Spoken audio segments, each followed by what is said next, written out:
Olá, seja muito bem-vindo, muito bem-vinda. Mais um giro de notícias para você, pensado em você, questões sociais importantes para você ficar a par de tudo que está acontecendo e das coisas boas que vem por aí. Nesse vídeo, nesse giro de notícias, eu quero tratar sobre o 14º salário do INSS, isso mesmo, 14º salário do INSS, ainda estamos na luta por isso, né? Quero tratar também sobre uma nova modalidade, uma possibilidade de novo tipo de saque do Fundo de Garantia, isso mesmo, uma nova modalidade de fundo de garantia, de saque do fundo de garantia. E para terminar, quero falar também sobre a possibilidade da prorrogação do auxílio emergencial em 2021. Isso mesmo, auxílio emergencial para 2021, em 2021. Eu acho que são temas que vão te interessar, que te interessam, então eu te peço, compartilhe esse vídeo com o máximo de pessoas possível, para que mais pessoas fiquem sabendo, porque vai ser importante, é importante que muita gente saiba sobre esses temas, tendo em vista a necessidade da gente cobrar os parlamentares. É preciso pressionar o Congresso Nacional e o governo federal para que sejam implantadas essas medidas. Esse tempo é um tempo difícil, ainda mais para os mais pobres. Então, quanto mais gente envolvida, quanto mais gente engajada, melhor. Conto contigo, compartilha com o máximo de pessoas possível aí esse vídeo e essas informações. E me ajude também a fazer com que o YouTube compartilhe com outras pessoas. Como é que você pode fazer isso? Deixe o seu like nesse vídeo e faça parte da nossa comunidade, se esse tipo de assunto te interessa, né? Se saber cada vez mais os seus direitos te interessa, se inscreve no nosso canal aqui, faça parte dessa comunidade que só cresce e já deixe seu comentário também nesse vídeo, caso tenha alguma dúvida, caso reste alguma dúvida que eu quero te ajudar, tá certo? Se inscreve no canal, ative as notificações e vamos lá. Primeira notícia que eu tenho para dar a vocês aqui tem a ver com o 14º salário. Ainda estamos na expectativa de que o 14º salário seja aprovado, né, seja votado e aprovado no Congresso Nacional. O senador Paulo Paim tem aí despendido grandes esforços para que esse projeto seja aprovado, votado. Segundo o senador Paulo Paim, depende nesse momento exclusivamente dos líderes dos partidos e dos responsáveis ali pelo plenário do Senado Federal para que o projeto seja votado, tá? Esse projeto é um projeto que vai ajudar, se for aprovado, muita gente. Porque os aposentados, se você parar para pensar, os aposentados são as pessoas, esse grupo de pessoas que pouco foram beneficiados com algum benefício governamental nesse tempo tão difícil que a gente está passando, né? A gente tem auxílios emergenciais, a gente tem o BEM, né, o benefício emergencial, mas para os aposentados especificamente a gente não tem nada, né? Não tem nenhum benefício ali para ajudá-los. Então, o 14º salário é um benefício que vai ajudar as famílias que tiveram que antecipar o 13º lá no começo do ano por conta do início da crise e do estado de calamidade, tá certo? Então, o 14º salário é uma medida importantíssima. E como é que a gente tem que, o que a gente tem que fazer? Como é que a gente vai fazer com que, para que o 14º salário seja votado, seja colocado em pauta? É pressionando os parlamentares. O senador Paulo Paim, lá do Rio Grande do Sul, tem avisado que não tem jeito, tá? Foram conquistados aí cerca de 40 mil votos, cerca de 40 mil assinaturas para a implantação do 14º salário. De uma certa forma, são votos, né? Assinaturas aí para serem colocados, para ser colocado em votação. Ele preparou o projeto de lei, está redondinho à disposição do plenário do Senado Federal para votação. E aí depende da boa vontade dos líderes dos partidos e do presidente do Senado para colocar em pauta de votação, tá certo? Então, eu vou deixar aqui os links aqui embaixo para você entrar em contato com o teu senador, com o deputado em quem você votou e pressioná-la para que esses deputados, deputadas, senadores e senadoras pressionem os seus líderes de partidos, pressionem os responsáveis aí, presidentes das câmaras, da Câmara e do Senado Federal, para que seja votado esse projeto de lei, tá certo? Só para você ter uma ideia, esse projeto de lei, segundo o senador Paulo Paim, fez a anotação aqui, vai injetar na economia cerca de 42 bilhões de reais. E todo mundo vai ganhar com isso, tá? Todo mundo vai ganhar com isso, inclusive o governo, porque esse dinheiro vai para o mercado, as pessoas vão consumir, vão comprar, e sobre esse consumo, obviamente, incidem impostos. Então o governo também será beneficiado, os governos, né? Porque o governo do estado, as prefeituras também serão beneficiadas, porque o dinheiro vai circular. Então é um projeto importantíssimo. Eu quero colocar na tela para vocês aqui, para vocês verem uma informação relevante desse assunto. Olha aqui. 14º salário de pensionistas e aposentados do INSS receberão pagamento em 2020, os pensionistas e aposentados? Tem essa matéria aqui que eu encontrei na internet no site Mix Vale, e eu acho importante a gente falar sobre isso. A Ieda Gaspar, presidente da Federação das Associações de Aposentados e Pensionistas do Estado do Rio de Janeiro, segundo ela, o governo deve liberar o pagamento do 14º salário emergencial para movimentar a economia. Olha o que disse a Ieda. O governo quer injetar dinheiro no mercado e sabe que os aposentados são uma rentável fonte de receitas, pois muitos sustentam as famílias, ainda mais agora com a pandemia, onde muitas pessoas perderam o emprego e a fonte de renda, lamenta ela. Os aposentados e pensionistas já receberam as 2 parcelas do 13º salário integral em maio e junho. E isso injetou dinheiro no mercado. Agora tem a proposta de criar um 14º. Será mais dinheiro na economia. Então, não tem desculpa. Vai injetar dinheiro na economia, tá? O governo não joga para perder. Ele está visando a si mesmo e não os aposentados e pensionistas que se veem na condição de continuarem a ser arrimos da casa por causa do desemprego alarmante que afetou nossos filhos e netos, afirma a presidente da FAPERJ. Hoje no país, olha só que número, hein? Mais de 12 milhões de desempregados, tá? Mais de 12 milhões de desempregados, segundo o levantamento do IBGE. Olha só. Segundo o Sindinap, que é um sindicato envolvido aí com os aposentados e pensionistas do INSS, né? O benefício emergencial aos aposentados seria essencial para movimentar as economias de 64% dos municípios que dependem da renda dos beneficiários do INSS, segundo o levantamento da própria Previdência Social. Vários segmentos da sociedade receberam justo amparo do governo, porém os aposentados e pensionistas ficaram de fora. Isso não é razoável, critica João Batista Inocentini, presidente do Sindinap.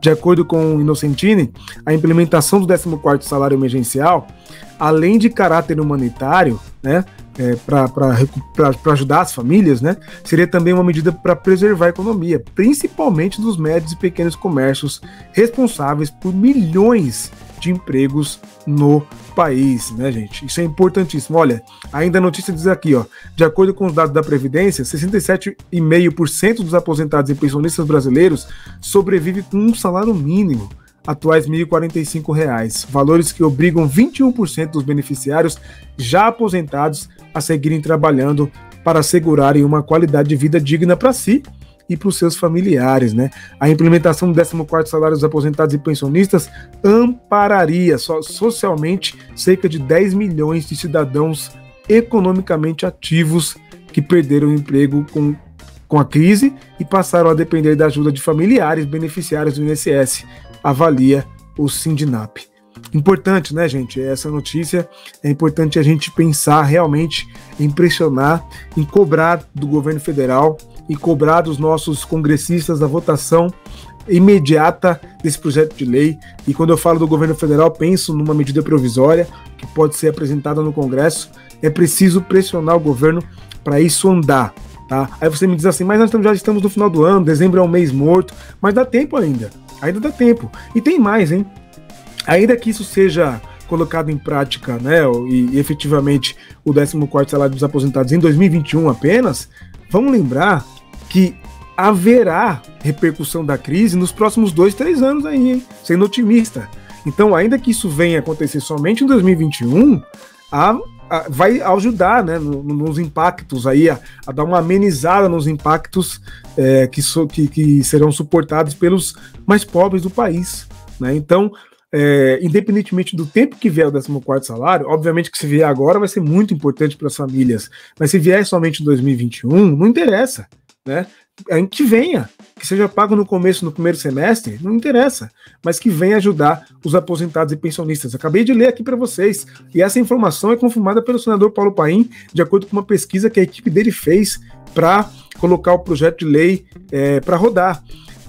Cerca de 10 milhões de pessoas dependem atualmente desses beneficiários do INSS. Olha só, já existe um número ali de aposentados, pensionistas, beneficiários do INSS. E cerca de 10 milhões de pessoas dependem desses trabalhadores, trabalhadoras, beneficiários, beneficiárias do INSS. Olha só o tanto de gente que o 14º salário pode ajudar. Então, não esqueça, vamos cobrar os nossos congressistas para que isso seja votado o quanto antes. Principalmente os senadores, hein? Porque esse projeto de lei está no Senado Federal para ser votado.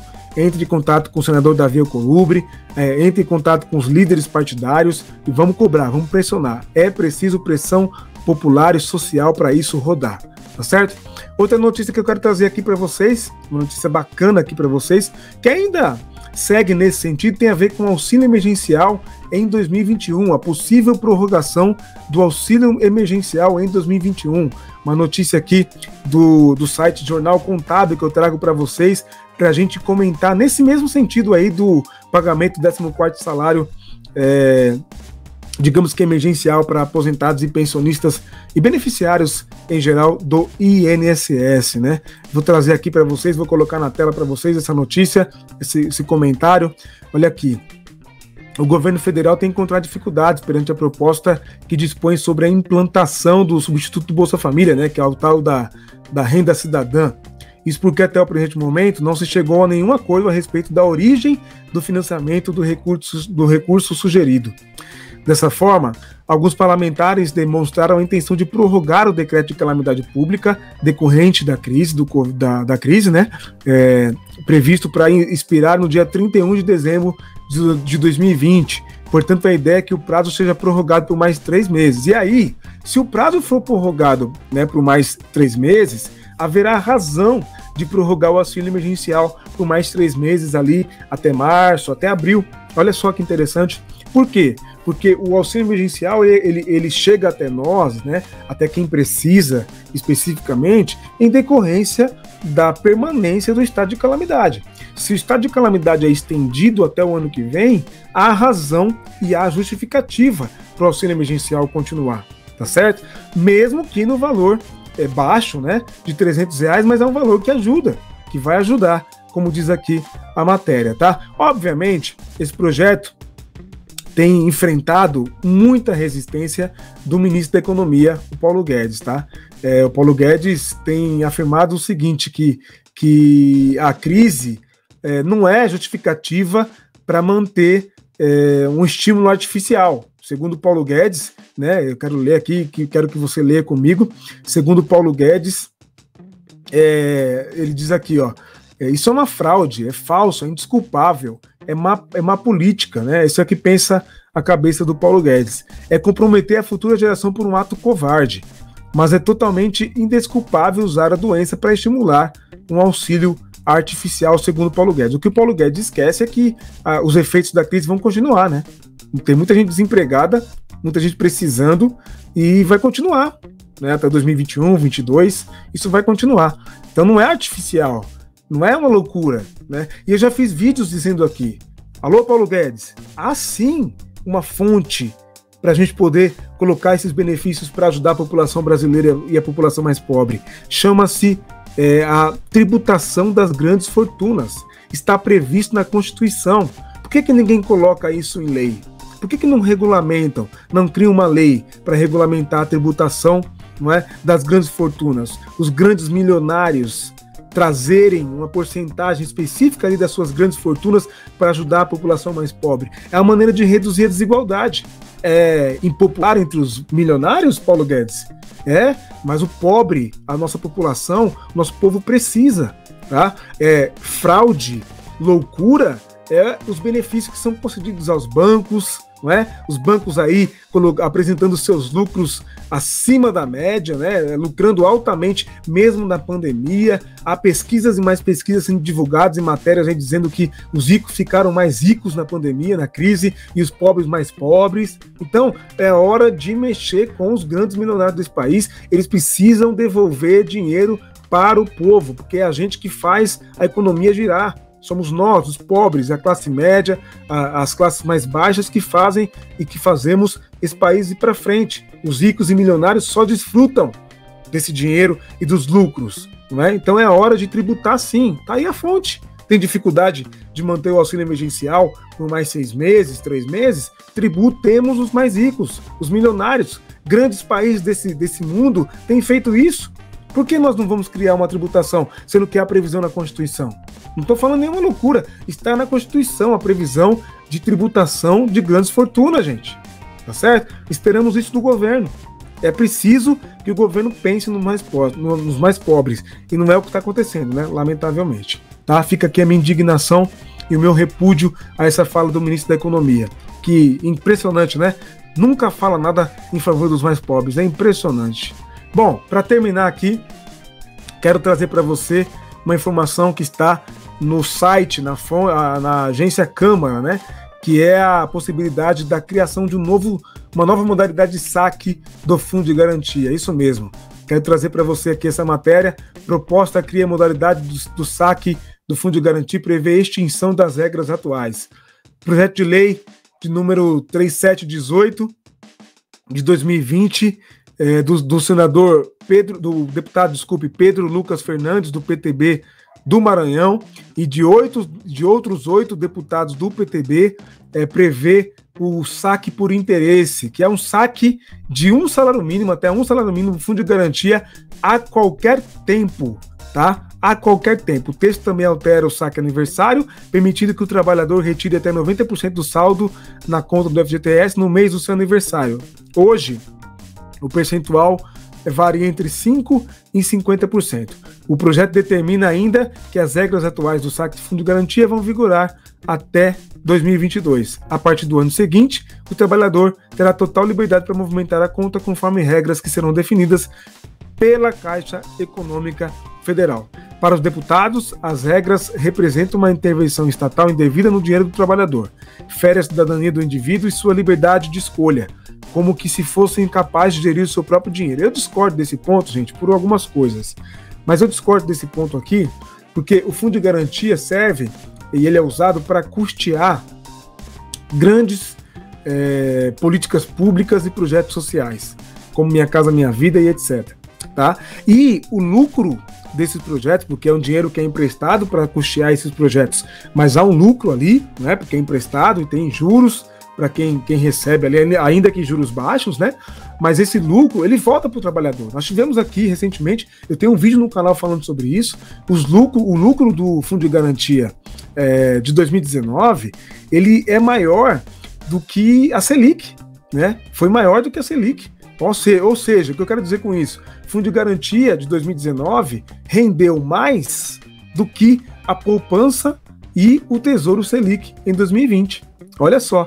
Então, é importante, sim, que seja permitido aos trabalhadores e trabalhadoras que movimentem o Fundo de Garantia com regras bem estabelecidas, bem construídas, bem elaboradas. No entanto, é importante também ter ideia da função social do Fundo de Garantia, né? Não é que o trabalhador, a trabalhadora não consegue gerir o valor ali, os seus valores do Fundo de Garantia. Não é isso.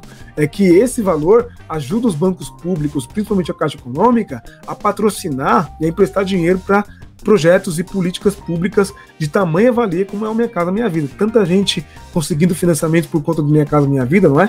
Então, é o dinheiro emprestado e o lucro e os rendimentos, os juros desse dinheiro que é emprestado, que volta em matéria aí de financiamento, volta para os trabalhadores, volta para a conta dos trabalhadores e trabalhadoras também.